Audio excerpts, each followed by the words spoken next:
Hello humans, Master Dinnerflex here, bringing you low quality content you deserve, and today I'm going over Evil Eye Unchained Draco. Now that's a mouthful, that's a lot of archetypes for just one deck. Now I came up with this yesterday because I noticed Mono Bluetron Yugioh. If you haven't checked him out, check him out on YouTube. I'll see if I can leave a link in the description. He was playing Unchained Evil Eye, and I was looking at it, and I was wondering, so what's the synergy between these two archetypes? And the thing he said is the only synergy is sometimes Surziel pops one of the Evil Eye Speller Traps in the standby phase. And as soon as I heard that, I thought that was one of the worst synergies I've ever heard between two decks. That was just straight up awful. So, I was like, that really can't be it. So I decided to playtest it myself, and I realized, oh wow, there is actually more synergies between these two decks. Not only are they all fiends, so they don't run into the restriction between each other, but the field spell you have actually really likes being destroyed during most of your plays. Like the combo tutorial I did for Evil Eye earlier, like after you make Gorgon, you want to destroy this as soon as possible, and the the Unchained are actually an outlet for that. So I'm going to go ahead and get straight into it. And I'll explain the choices as it goes. So Surziel and Bellis, these are self-explanatory in the deck. One of the weird things is, even though I don't play Medusa, even though I like Medusa, is as soon as you like run through a few of your Evil Eye cards, these start becoming gadgets rather than anything else. What I mean by that is, after you run out of your traps, and after you're done with your Evil Eyes of Selene, you just start searching another field spell to search another Surziel, and then you do the same thing next turn. It's like the engine, after like a few turns, just acts as like a gadget engine at that point. But that's fine, because if you're going into late game, the thing you want to be doing is link summoning and just gaining cards and finishing your opponent off as soon as possible. So that's fine. We don't need too many, because the traps kind of brick in any Evil Eye deck regardless. But you need to play them so Surziel can actually search something. Basilisk, you need it for the combo to send Selene to the grave. And then for the Unchained, excuse me, we got 3 of each twins. Now this is going to piss a lot of people off, but I do not main deck the dog. Now if you've played any Unchained variant, you will probably know why. The dog is a brick that you cannot normal summon, and like it just stays there. It's absolutely awful turn 1, because if you're going first and you destroy a thing to summon the dog isn't a quick effect. So it just sits there as a 3000 attack wall. So the only time you ever want to actually use it is turn 2. But this is a going first deck. Any situation you can go first, you should be going first. And even in the situations where you are going second, because I'm playing True Draco cards, you can go second. So ultimately, the only time I want to play the dog is when I'm going second. So at that point, I just put it in the side deck. I understand, in theory, it makes the Unchained engine worthless, but in all actuality, it doesn't. Because the Unchained cards, like Rakea, they're actually just like solid on their own. Popping your True Draco traps on your opponent's turn to trigger them. Same with the spells to trigger them. Destroying your field to trigger them. Like, you can actually get a lot of value, and they're just like special summons. And since the nightmares are all fiends, you can like make link plays with them. Like, these cards are not useless without the dog, but the dog is useless without them. And the dog is only good turn 2. So I felt like the dog is, it really is just trash. Like, the dog is awful. When we get the new one, this will probably change, obviously, because the new one's just a million times better than the dog. But until then, it's just 3 of each. And then for the True Draco monsters, just 2 Ignis. Dynamite might be one of these slots. I'm kind of in and out between these guys, but Ignis is more proactive. He's a little more proactive because the spells are more proactive. But that being said, I think Dynamite might be a little better because it has much more synergy with Rakia getting Apocalypse. But we will we will see. And then we got Triple Abominations Prison. It's the Rhoda, and it also triggers when destroyed. So very good. Domain obvious. Diagram obvious. You could realistically play one of these, just one of them. But it gives Surziel another search after turn 1, and it also, if you get Cosmic Cyclone, you don't just lose that engine entirely. So, 2 of these, 2 of these, and 2 of these. I feel like both, like, Pot of Extravagance is actually a card you should really consider for this deck. It's just, I personally don't like Pot of Extravagance in any variant of a True Draco deck, because it actually conflicts with these cards, and I don't want to play Pot of Extravagance in a deck where it isn't just always live, if that makes sense.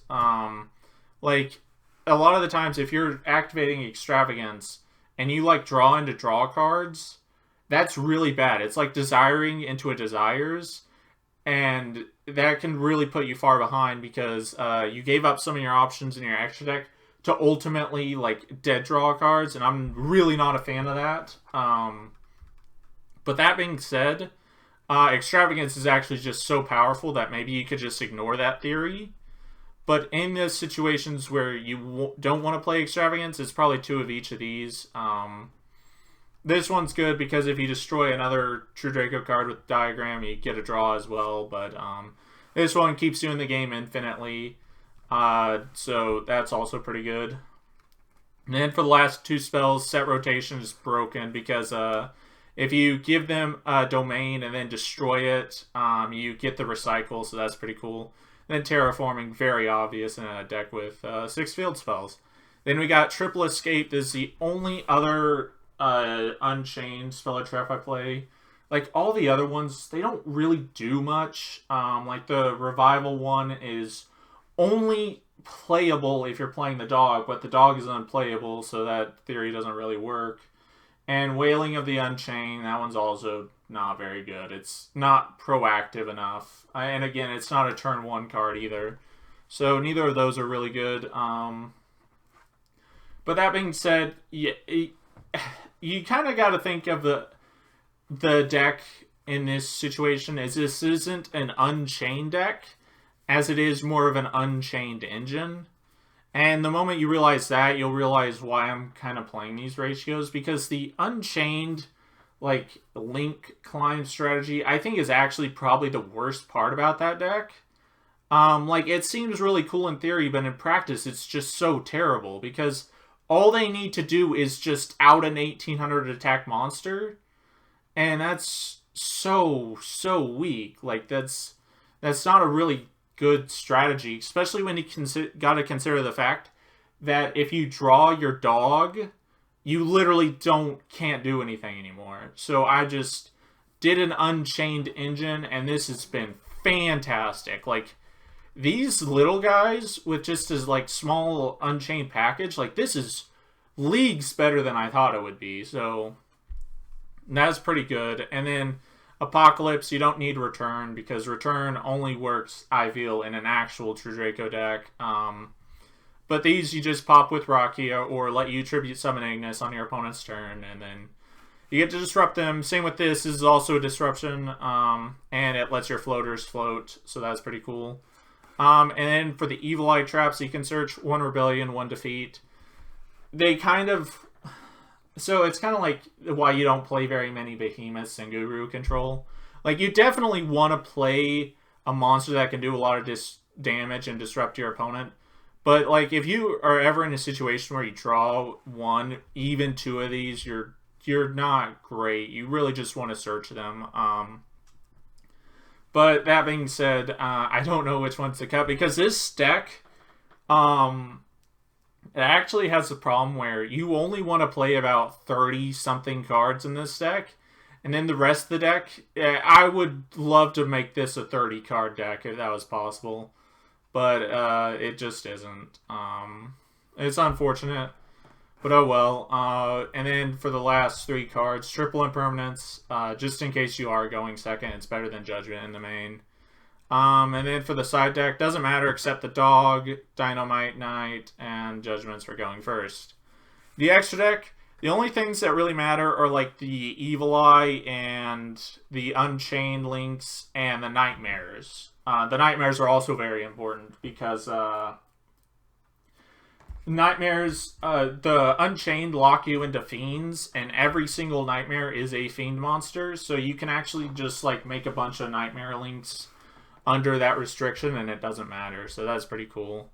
But that's it for the deck. I'm going to go ahead and show you a replay of the basic combo this deck normally does. Like, even, I just joined a room to show it off, and then, like, the hand that it had already had the combo. So I guess we'll just go ahead and get into it. So if you open Surzeal, the field, or Terraforming, and Abomination's Prison or red, you get to do this combo. You'll search, if you open Surzeal, you search the field. You open the field, you search Surzeal. And then you'll get Basilisk. Basilisk will send Selene. And then you'll link into Gorgon. Then you'll either search or have red. Red will destroy Palladonia, or however it's pronounced. And the field spell will grab back Surzeal, which is nice, because like I said about Evil Eye, they have a really hard time staying in the game past turn 1. So having like multiple engines actually helps that, so that's pretty cool. And we'll banish the field spell to set Selene. We'll lose 1,000 life points.